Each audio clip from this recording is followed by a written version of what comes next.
नमस्कार मित्रों, आप सभी का हमारे चैनल कृष्ण वाणी में स्वागत है।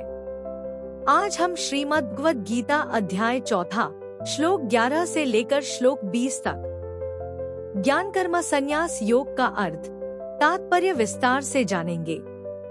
उससे पहले अगर आपने हमारे चैनल को सब्सक्राइब नहीं किया है तो तुरंत सब्सक्राइब कर लीजिए ताकि आपको ऐसी ही नई ज्ञानवर्धक और प्रेरणादायक वीडियो सबसे पहले मिलती रहे।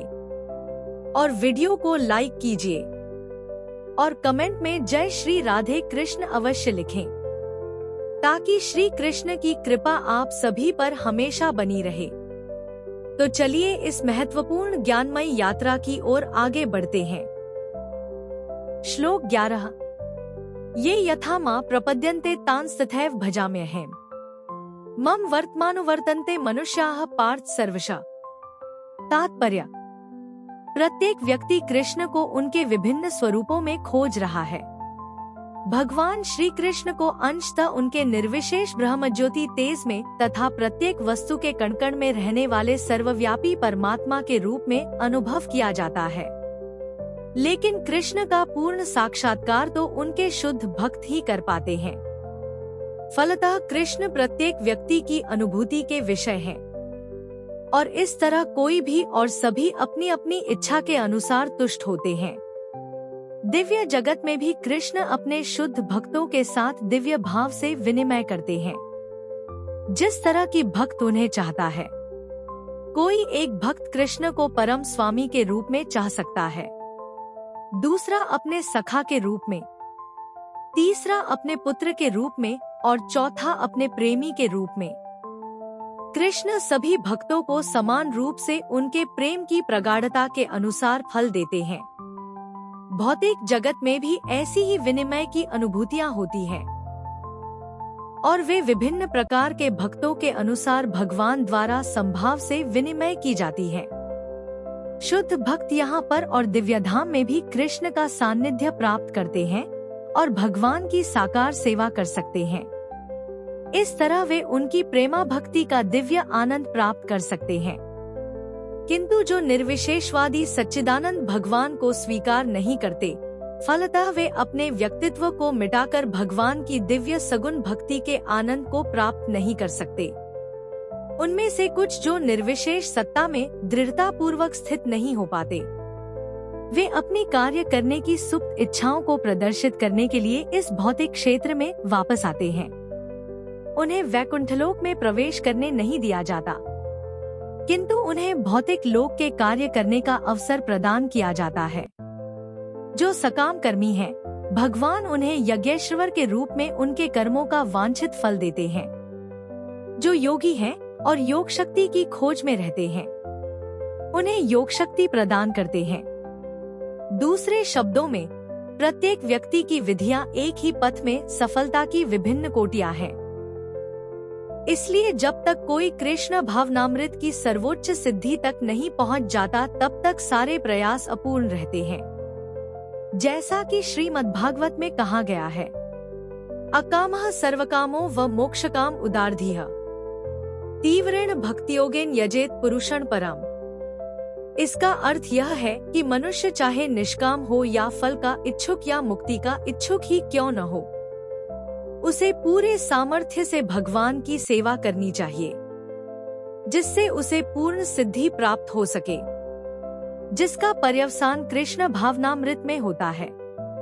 श्लोक 12 कांता कर्मणा सिद्धि यजन्ति देवता क्षिप्रन ही मानुषे लोके सिद्धिर्भवति कर्मजा। भावार्थ, इस संसार में मनुष्य सकाम कर्मों में सिद्धि चाहते हैं, फलस्वरूप वे देवताओं की पूजा करते हैं। निस्संदेह इस संसार में मनुष्यों को सकाम कर्म का फल शीघ्र प्राप्त होता है। तात्पर्य, इस जगत के देवताओं के विषय में भ्रांत धारणा है और विद्वता का दंभ करने वाले अल्पज्ञ मनुष्य इन देवताओं को परमेश्वर के विभिन्न रूप मान बैठते हैं। वस्तुतः ये देवता ईश्वर के विभिन्न रूप नहीं होते, किंतु वे ईश्वर के विभिन्न अंश होते हैं। ईश्वर तो एक है, किंतु अंश अनेक हैं। वेदों का कथन है नित्यो नित्य नाम। ईश्वर एक है, ईश्वरः परमः कृष्ण। कृष्ण ही एकमात्र परमेश्वर हैं और सभी देवताओं को इस भौतिक जगत का प्रबंध करने के लिए शक्तियां प्राप्त हैं। वे कभी परमेश्वर, नारायण, विष्णु या कृष्ण के तुल्य नहीं हो सकते। जो व्यक्ति ईश्वर तथा देवताओं को एक स्तर पर सोचता है वह नास्तिक या पाषंडी कहलाता है। यहाँ तक कि ब्रह्मा तथा शिवजी जैसे बड़े बड़े देवता परमेश्वर की समता नहीं कर सकते। वास्तव में ब्रह्मा तथा शिव जैसे देवताओं द्वारा भगवान की पूजा की जाती है। तो भी आश्चर्य की बात यह है कि अनेक मूर्ख लोग मनुष्यों के नेताओं की पूजा उन्हें अवतार मान कर करते हैं।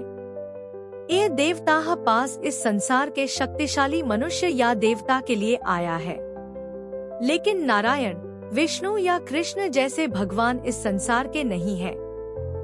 वे भौतिक सृष्टि से परे रहने वाले हैं। निर्विशेषवादियों के अग्रणी श्रीपाद शंकराचार्य तक मानते हैं कि नारायण या कृष्ण इस भौतिक सृष्टि से परे हैं। फिर भी मूर्ख लोग हतज्ञान देवताओं की पूजा करते हैं, क्योंकि वे तत्काल फल चाहते हैं। उन्हें फल मिलता भी है, किंतु वे यह नहीं जानते कि ऐसे फल क्षणिक होते हैं और अल्पज्ञ मनुष्यों के लिए हैं। बुद्धिमान व्यक्ति कृष्ण भावनामृत में स्थित रहता है। उसे किसी तत्काल क्षणिक लाभ के लिए किसी तुच्छ देवता की पूजा करने की आवश्यकता नहीं रहती। इस संसार के देवता तथा उनके पूजक इस संसार के सहार के साथ ही विनष्ट हो जाएंगे। देवताओं के वरदान भी भौतिक तथा क्षणिक होते हैं। यह भौतिक संसार तथा इसके निवासी, जिनमें देवता तथा उनके पूजक भी सम्मिलित हैं, विराट सागर में बुलबुलों के समान है। किंतु इस संसार में मानव समाज क्षणिक वस्तुओं यथा संपत्ति, परिवार तथा भोग की सामग्री के पीछे पागल रहता है। ऐसी क्षणिक वस्तुओं को प्राप्त करने के लिए लोग देवताओं की या मानव समाज के शक्तिशाली व्यक्तियों की पूजा करते हैं। यदि कोई व्यक्ति किसी राजनीतिक नेता की पूजा करके संसार में मंत्री पद प्राप्त कर लेता है, तो वह सोचता है कि उसने महान वरदान प्राप्त कर लिया है। इसलिए सभी व्यक्ति तथाकथित नेताओं को साष्टांग प्रणाम करते हैं, जिससे वे क्षणिक वरदान प्राप्त कर सकें और सचमुच उन्हें ऐसी वस्तुएं मिल भी जाती हैं। ऐसे मूर्ख व्यक्ति इस संसार के कष्टों के स्थायी निवारण के लिए कृष्ण भावनामृत में अभिरुचि नहीं दिखाते। वे सभी इंद्रिय भोग के पीछे दीवाने रहते हैं और थोड़े से इंद्रिय सुख के लिए वे शक्ति प्रदत्त जीवों की पूजा करते हैं, जिन्हें देवता कहते हैं।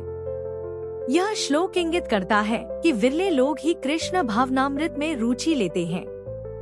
अधिकांश लोग भौतिक भोग में रुचि लेते हैं। फलस्वरूप वे किसी न किसी शक्तिशाली व्यक्ति की पूजा करते हैं। श्लोक 13।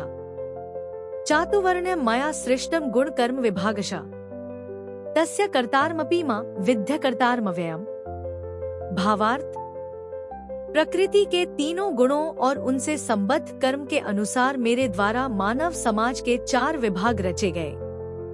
यद्यपि मैं इस व्यवस्था का स्रष्टा हूँ, किंतु तुम यह जाना लो कि मैं इतने पर भी अव्यय अकर्ता हूँ। तात्पर्य: भगवान प्रत्येक वस्तु के स्रष्टा है। प्रत्येक वस्तु उनसे उत्पन्न है, उनके ही द्वारा पालित है और प्रलय के बाद वस्तु उन्हीं में समा जाती है।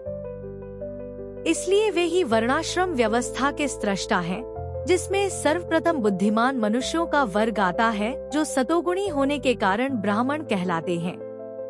द्वितीय वर्ग प्रशासक वर्ग का है, जिन्हें रजोगुणी होने के कारण क्षत्रिय कहा जाता है। वणिक वर्ग या वैश्य कहलाने वाले लोग रजो तथा तमोगुण के मिश्रण से युक्त होते हैं और शूद्र या श्रम्य वर्ग के लोग तमोगुणी होते हैं। मानव समाज के इन 4 विभागों की सृष्टि करने पर भी भगवान कृष्ण इनमें से किसी विभाग, वर्ण में नहीं आते, क्योंकि वे उन बद्धजीवों में से नहीं हैं, जिनका एक अंश मानव समाज के रूप में है। मानव समाज भी किसी अन्य पशु समाज के तुल्य है, किंतु मनुष्यों को पशुस्टार से ऊपर उठाने के लिए ही उपर्युक्त वर्णाश्रम की रचना की गई, जिससे क्रमिक रूप से कृष्ण भावनामृत विकसित हो सके। किसी विशेष व्यक्ति की किसी कार्य के प्रति प्रवृत्ति का निर्धारण उसके द्वारा अर्जित प्रकृति के गुणों द्वारा किया जाता है। गुणों के अनुसार जीवन के लक्षणों का वर्णन इस ग्रंथ के 18वें अध्याय में हुआ है। किंतु कृष्ण भावनाभावित व्यक्ति ब्राह्मण से भी बढ़कर होता है। यद्यपि गुण के अनुसार ब्राह्मण को ब्रह्मा या परम सत्य के विषय में ज्ञान होना चाहिए, किंतु उनमें से अधिकांश भगवान कृष्ण के निर्विशेष ब्रह्म स्वरूप को ही प्राप्त कर पाते हैं। किंतु जो मनुष्य ब्राह्मण के सीमित ज्ञान को लांघकर भगवान श्री कृष्ण के ज्ञान तक पहुंच जाता है, वही कृष्ण भावनाभावित होता है, अर्थात वैष्णव होता है। कृष्ण भावनामृत में कृष्ण के विभिन्न अंशों यथा राम, नृसिंह, वराह आदि का ज्ञान सम्मिलित रहता है। और जिस तरह कृष्ण मानव समाज की इस चातुर्वर्ण्य प्रणाली से परे हैं, उसी तरह कृष्ण भावनाभावित व्यक्ति भी इस चातुर्वर्ण्य प्रणाली से परे होता है। चाहे हम इसे जाति का विभाग कहें, चाहे राष्ट्र अथवा संप्रदाय का। श्लोक 14। न मा कर्माणि लिम्पन्ति न मे कर्मफले स्पृहा इति मा योभिजानाति कर्मभिर्न स बध्यते। भावार्थ, मुझ पर किसी कर्म का प्रभाव नहीं पड़ता, नहीं मैं कर्मफल की कामना करता हूँ। जो मेरे संबंध में इस सत्य को जानता है, वह कभी भी कर्मों के पाश में नहीं बंधता। तात्पर्य, जिस प्रकार इस भौतिक जगत में संविधान के नियम हैं, जो यह जानते हैं कि राजा न तो दंडनीय है, न ही किसी राजनियमों के अधीन रहता है, उसी तरह यद्यपि भगवान इस भौतिक जगत के स्रष्टा हैं, किंतु वे भौतिक जगत के कार्यों से प्रभावित नहीं होते। सृष्टि करने पर भी वे इससे पृथक रहते हैं, जबकि जीवात्माएं भौतिक कार्यकलापों के सकाम कर्मफलों में बंधी रहती हैं, क्योंकि उनमें प्राकृतिक साधनों पर प्रभुत्व दिखाने की प्रवृत्ति रहती है। किसी संस्थान का स्वामी कर्मचारियों के अच्छे बुरे कार्यों के लिए उत्तरदायी नहीं, कर्मचारी इसके लिए स्वयं उत्तरदायी होते हैं। जीवात्माएं अपने अपने इंद्रिय तृप्ति कार्यों में लगी रहती है, किंतु ये कार्य भगवान द्वारा निर्दिष्ट नहीं होते। इंद्रिय तृप्ति की उत्तरोत्तर उन्नति के लिए जीवात्माएं इस संसार के कर्म में प्रवृत्त हैं और मृत्यु के बाद स्वर्ग सुख की कामना करती रहती हैं। स्वयं में पूर्ण होने के कारण भगवान को तथाकथित स्वर्ग सुख का कोई आकर्षण नहीं रहता। स्वर्ग के देवता उनके द्वारा नियुक्त सेवक हैं। स्वामी कभी भी कर्मचारियों का सा निम्न स्तरीय सुख नहीं चाहता। वह भौतिक क्रिया प्रतिक्रिया से पृथक रहता है। उदाहरणार्थ, पृथ्वी पर उगने वाली विभिन्न वनस्पतियों के उगने के लिए वर्षा उत्तरदायी नहीं है। यद्यपि वर्षा के बिना वनस्पति नहीं उग सकती। वैदिक स्मृति से इस तथ्य की पुष्टि इस प्रकार होती है: निमित्त मात्र वासो सृज्याना सर्ग कर्मणे प्रधान कारणीभूता यतो वै सृज्य शक्त्या। भौतिक सृष्टि के लिए भगवान ही परम कारण है। प्रकृति तो केवल निमित्त कारण है, जिससे विराट जगत दृष्टिगोचर होता है। प्राणियों की अनेक जातियां होती हैं, यथा देवता, मनुष्य तथा निम्नपशु, और ये सब पूर्व शुभाशुभ कर्मों के फल भोगने को बाध्य हैं। भगवान उन्हें ऐसे कर्म करने के लिए समुचित सुविधाएं तथा प्रकृति के गुणों के नियम सुलभ कराते हैं, किंतु वे उनके किसी भूत तथा वर्तमान कर्मों के लिए उत्तरदायी नहीं होते। वेदांत सूत्र में पुष्टि हुई है कि वैषम्य नैर्घृण्य न सापेक्षत्वात्। भगवान किसी भी जीव के प्रति पक्षपात नहीं करते। जीवात्मा अपने कर्मों के लिए स्वयं उत्तरदायी है। भगवान उसे प्रकृति अर्थात बहिरंगा शक्ति के माध्यम से केवल सुविधा प्रदान करने वाले हैं। जो व्यक्ति इस कर्म नियम की सारी बारीकियों से भलीभांति अवगत होता है, वह अपने कर्मों के फल से प्रभावित नहीं होता। वह कृष्ण भावनामृत में अनुभवी होता है, इसलिए उस पर कर्म के नियम लागू नहीं होते।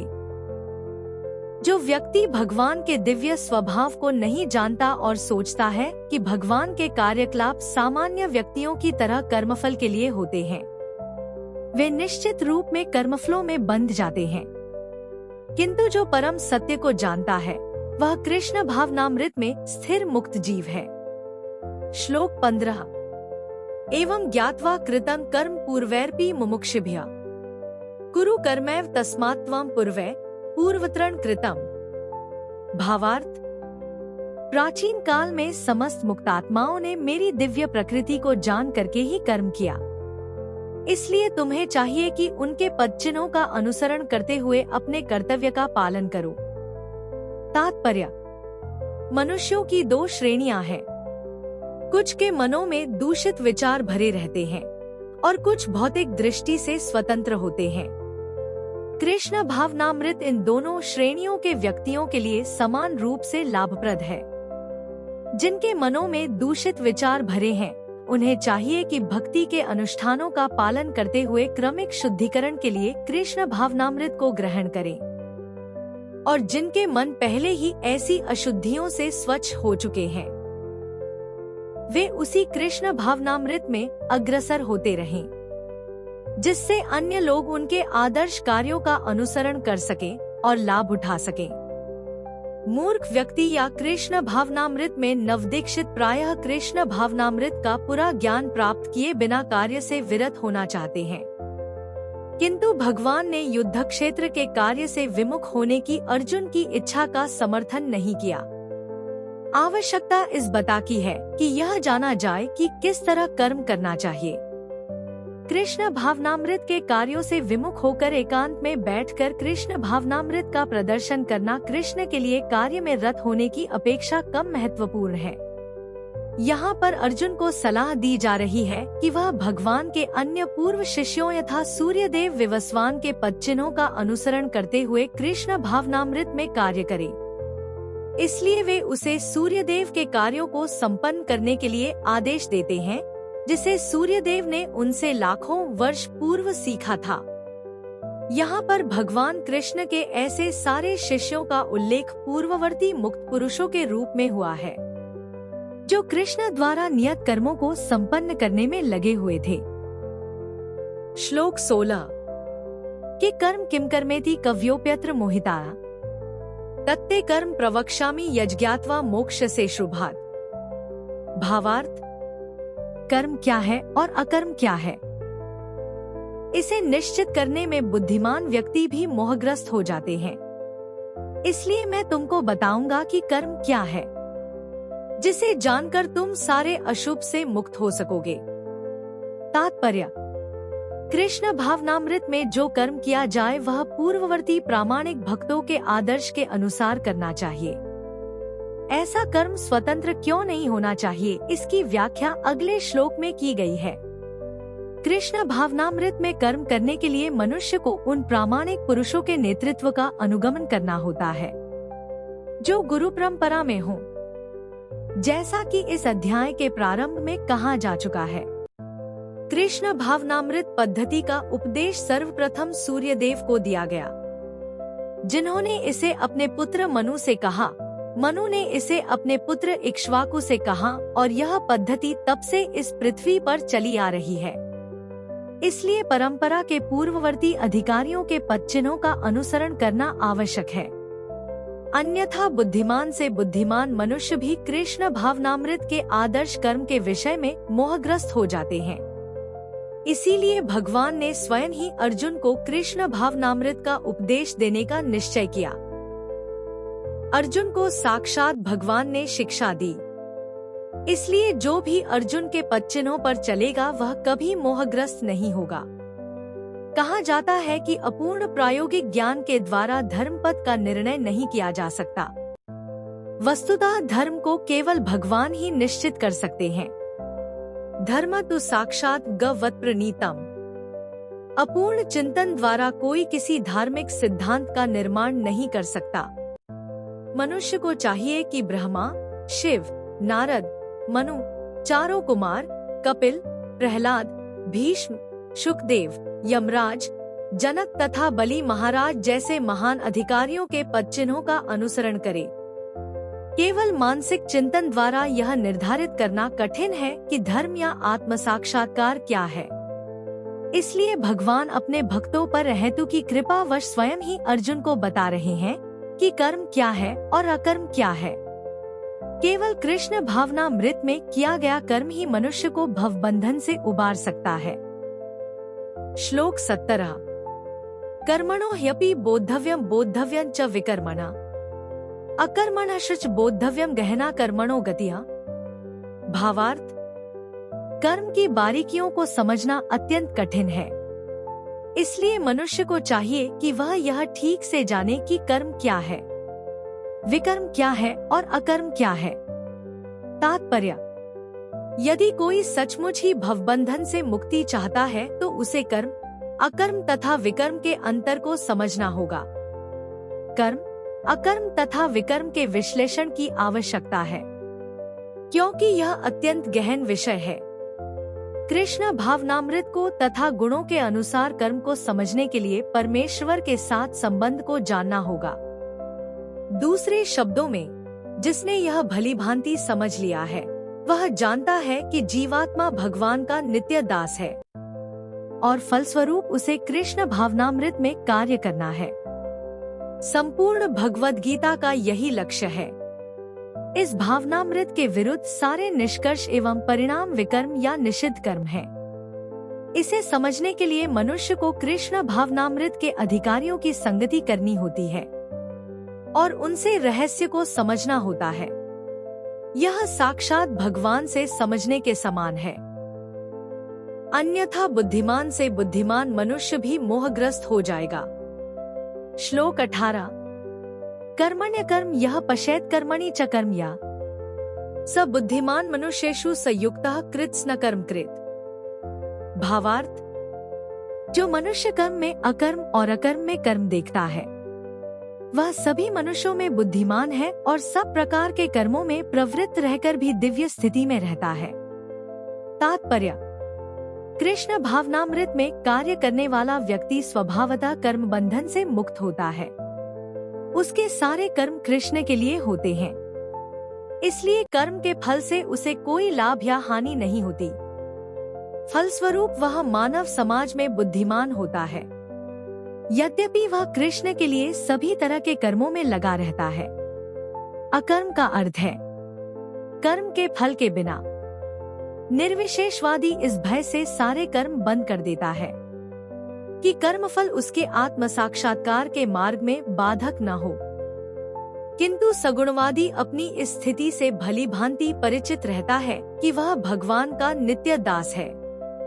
इसलिए वह अपने आप को कृष्ण भावनामृत के कार्यों में तत्पर रखता है। चूंकि सारे कर्म कृष्ण के लिए किए जाते हैं, इसलिए इस सेवा के करने में उसे दिव्य सुख प्राप्त होता है। जो इस विधि में लगे रहते हैं वे व्यक्तिगत इंद्रिय तृप्ति की इच्छा से रहित होते हैं। कृष्ण के प्रति उसका नित्य दास्य भाव उसे सभी प्रकार के कर्मफल से मुक्त करता है। श्लोक 19। यस्य सर्वे समारंभाः काम संकल्प वर्जिता ज्ञानाग्निदग्ध कर्माणि तमाहु पंडित बुधाः। भावार्थ, जिस व्यक्ति का प्रत्येक प्रयास, उद्यम इंद्रिय तृप्ति की कामना से रहित होता है उसे पूर्ण ज्ञानी समझा जाता है। उसे ही साधु पुरुष ऐसा कर्ता कहते हैं जिसने पूर्ण ज्ञान की अग्नि से कर्मफलों को भस्मसात कर दिया है। तात्पर्य, केवल पूर्ण ज्ञानी ही कृष्ण भावनाभावित व्यक्ति के कार्यकलापों को समझ सकता है। ऐसे व्यक्ति में इंद्रिय तृप्ति की प्रवृत्ति का अभाव रहता है। इससे यह समझा जाता है कि भगवान के नित्य दास रूप में उसे अपने स्वाभाविक स्वरूप का पूर्ण ज्ञान है, जिसके द्वारा उसने अपने कर्मफलों को भस्म कर दिया है। जिसने ऐसा पूर्ण ज्ञान प्राप्त कर लिया है वह सचमुच विद्वान है। भगवान की नित्य दासता के इस ज्ञान के विकास की तुलना अग्नि से की गई है। ऐसी अग्नि एक बार प्रज्वलित हो जाने पर कर्म के सारे फलों को भस्म कर सकती है।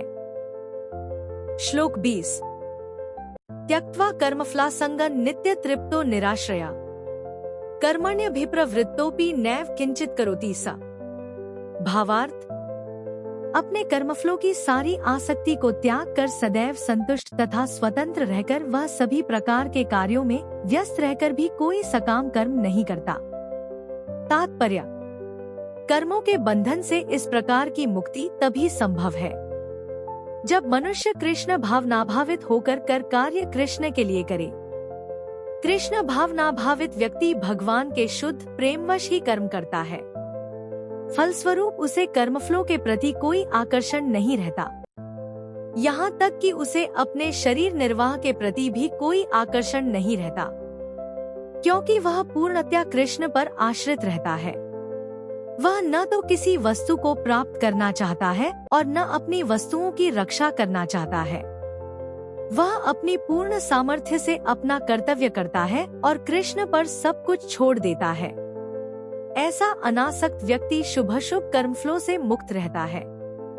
इसलिए कृष्ण भावनामृत से रहित कोई भी कार्यकर्ता पर बंधन स्वरूप होता है और विकर्म का यही असली रूप है, जैसा कि पहले बताया जा चुका है।